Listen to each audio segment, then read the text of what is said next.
विवेकानंद जैसा लिखा हुआ है, माता के साथ में बालक का, यानी कि बालक का विकास माता के द्वारा होता है। कैसे होता है? क्योंकि वो अधिकतर समय माता के पास रहता है, इसलिए माता द्वारा उसका विकास होता है। बालक को जिस प्रकार के संस्कार देने वो माता दे देती। हमने बहुत सारी कहानियां सुनी है कि बालक छोटी सी चीज चुरा करके लाता है और उसके बाद में उसकी माँ मना नहीं करती है तो बड़ा चोर बन जाता है। चोर बनने के बाद में फिर उसको सजा मिलती है और वो उसकी माँ का कान काट लेता है। सुन रखी है हमने, क्योंकि माँ ही उसकी दोषी होती है। संस्कार कहाँ से मिलते हैं? परिवारों से।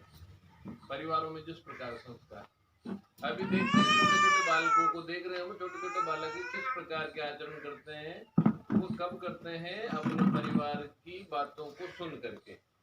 अभी एक छोटा सा वीडियो आता है मोबाइल वगैरह में, तो उसमें देखते हैं उधर से मिलिट्री वाले आते हैं, पुलिस वाले, मिलिट्री वाले जो देश की रक्षा करते हैं, वो आते हुए नजर आता है। एक बालक उधर से आता है, वो रुक करके और उनको सलाम करता है सैनिकों को।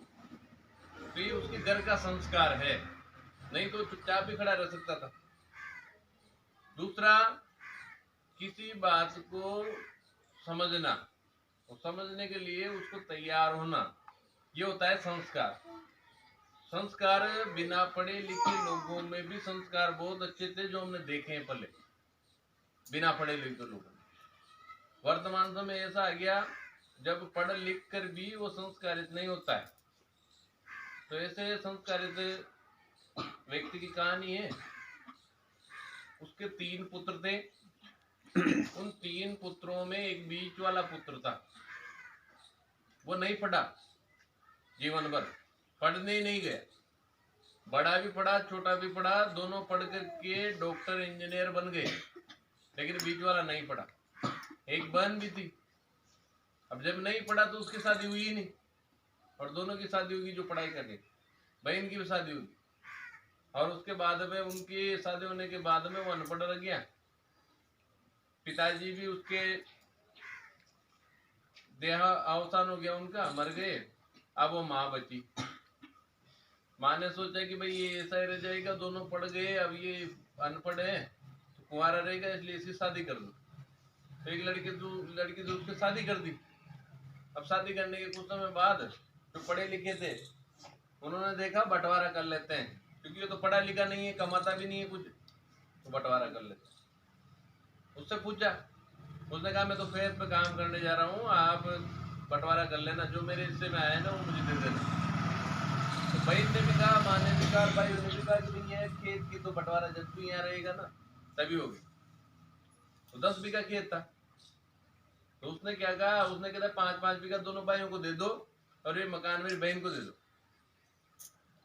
अब उससे पूछा कि भाई तू क्या रखेगा? उसने कहा कि भाई मेरे पास तो ये मेरी माँ है ना, ये माँ है मेरी, इसको रखूंगा मैं। और उसकी पत्नी जो थी उससे भी पूछा कि मैंने गलत तो नहीं कहा ना? पत्नी ने भी कहा कि बहुत ठीक कहा है। तब फिर उन दोनों भाइयों को समझ में आया कि जो पढ़े लिखे थे लेकिन उसके अंदर संस्कार नहीं था, तो उनको समझ में आ गया कि वो जो माँ थी वो ज्यादा मूल्यवान थी।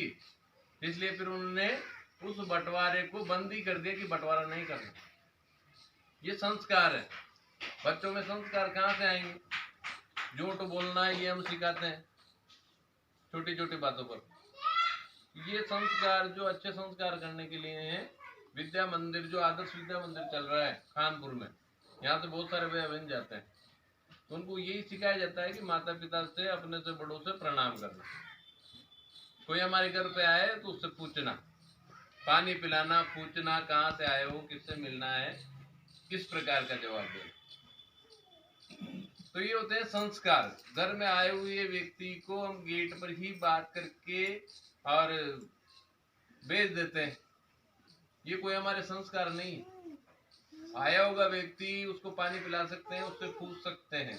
हम जानते नहीं है, उसको अंदर तक नहीं बुलाएंगे, लेकिन वहां पर पूछ सकते हैं। थोड़ी कुछ बताने के बाद अपन उसको बिठा करके पानी पिला सकते हैं, इतना कर सकते हैं। ये सब संस्कार में आता है। ऐसे ही समय बदलता है, और अभी वर्तमान समय बहुत बदल गया। क्या कि एक दूसरे को देख करके अभिवादन नहीं करता व्यक्ति, राम राम नहीं करता, हाल चाल नहीं पूछता, नहीं जानता, जिससे पूछता ही नहीं। तो ऐसे ही एक फैक्ट्री थी बर्फ जमाने की। उस फैक्ट्री में उसका जो काम करने वाले लोग थे, उनमें एक व्यक्ति ऐसा था जो प्रतिदिन अंदर जाता था तो गेट पर जो खड़ा रहता था चौकीदार, उससे राम राम करता था। और जब बाहर जाता था वापस नौकरी करके, तब भी उससे राम राम करता था। लेकिन एक दिन समय ऐसा आया कि वो राम राम जाते वक्त तो किया, लेकिन आते वक्त राम राम नहीं हुआ उससे, वो आया ही नहीं मतलब। तो ये जो गेट पे खड़ा था, इसने उसके मालिक से कहा कि अभी एक व्यक्ति अंदर है। पता लगाया भाई एक व्यक्ति अंदर है, हमने तो सब फाटक बंद कर दिया। वो जहाँ बर्फ जमता है उसके अंदर वो रह गया व्यक्ति। 2-3 घंटा रहता तो मर जाता, और उसकी हालत बहुत खराब होगी। इसने कहा कि एक व्यक्ति अंदर है। जाकर देखा व्यक्ति अंदर ही था। इससे पूछा कि तेने कैसे पता लगाया? कि मेरे से कोई भी नमस्कार करके नहीं जाता था राम राम करके, पर वो एक व्यक्ति जाता था, और वो आज अंदर तो गया है पर बाहर नहीं निकला। तो वो संस्कार वाली बात थी, को राम राम किया, इस वजह से वो बच गया। नहीं तो बाकी लोगों में तो कोई भी रहता वहां तो वो मरता ही सही अंदर। लेकिन उस चौकीदार ने भी ध्यान रखा कि वो आदमी तो मेरे से राम राम करता था।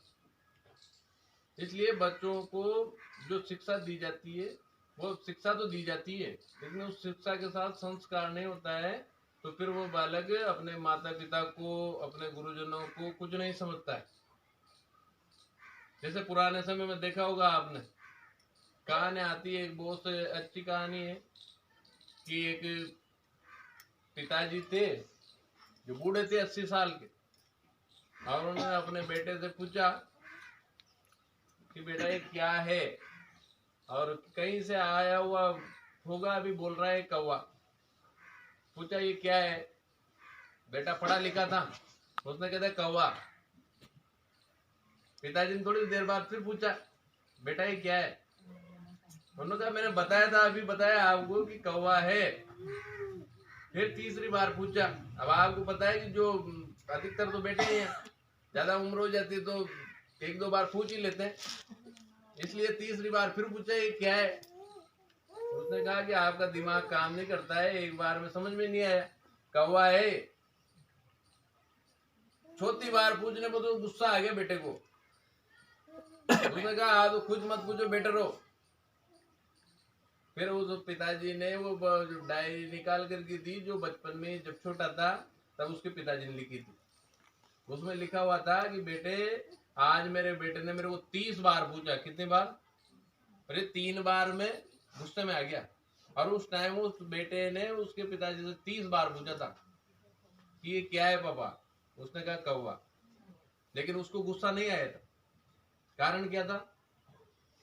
संस्कार थे उसके, और बाद में संस्कार जैसे जैसे बदलते गए वैसे संस्कार खत्म होते गए, और इस प्रकार का संस्कार आ गया। इसलिए इसमें सुधार करने के लिए विद्या मंदिर के द्वारा हर वर्ष मातृ सम्मेलन किया जाता है। इस वर्ष ये कोरोना की बीमारी थी, इसलिए बहुत लंबे अंतराल के बाद, और आज भी बहुत सारे खेतों पर काम गए हैं, इसलिए इस सब के बीच भी आप सब पधारे, बहुत अच्छा लगा। विद्या मंदिर अच्छे संस्कार दे करके भैया बहनों को अच्छी शिक्षा उपलब्ध कराता है। इसके लिए प्रति वर्ष हम यहाँ पर मातृ सम्मेलन करते हैं, और हमें भी निरंतर प्रयास करते रहना चाहिए। सोचते सभी हैं, लेकिन उसका प्रयास करते नहीं है कि मेरा बेटा राम के जैसा बने, मेरी बेटी सीता के जैसी बने, लेकिन उसका प्रयास हम करते नहीं है। जब प्रयास नहीं करेंगे तो फिर वैसा बनेगा नहीं। आपने देखा है अभी भगवान की मूर्तियां यहाँ पर रखी हुई है, ऐसे मूर्तियां मंदिरों में रखी हुई है। अब वो मूर्ति कहीं से तो लाए होंगे,